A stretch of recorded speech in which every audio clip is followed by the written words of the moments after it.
Good morning. Good morning. So I want to talk this morning about policy and exactly what it is as it relates to politics. So I know people have seen videos where they're asking millennials and Gen Z and some baby boomers. These are like the older people. Again, I'm a millennial. I'm 40 years old, running for governor of Florida. But they get asked these questions about, do you agree with your representative's policies? And a lot of people don't really understand that. But let me make sure that we're clear. Policies are just outlines. That's it. It's just an idea.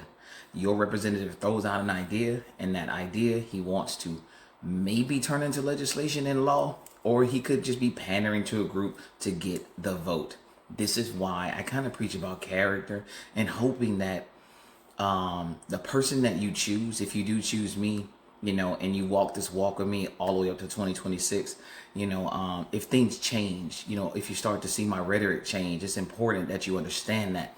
So you kind of like can effectively follow my policy. So I will throw out a policy that I really want to see happen.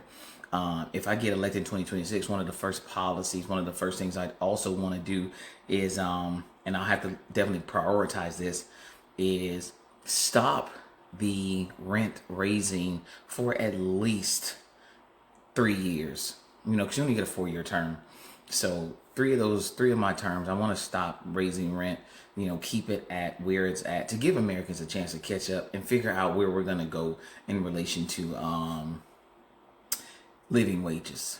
I do have friends that make over living wages and some that are still struggling. So, I kind of understand where we are, at the level. So, policies are things that can change because they're like outlines, they can be influenced. So this is also why one of the major things that I'm not doing is I do not ask for money or donorship or anything, because I believe democracy is simply what it is.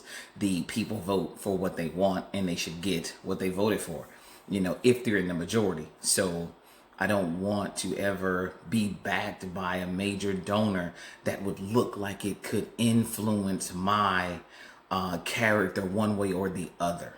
And if that means that per se I don't get a lot of TV ads or something out there, that's kind of why I'm using social media to get my thoughts and opinions out there. So if you were to say, hey, do you believe in Rodney Glover's policy? Take the policy that I just mentioned. Yeah, I kind of believe that he wants to like completely stagnate raising rent to give us a chance to like breathe a little bit and maybe catch up to inflation, because we don't really know where it's going to be at in a couple of years. I mean, we can suggest or guesstimate, but just to give you an idea of what policy is, I hope you got a small understanding. Have a great day.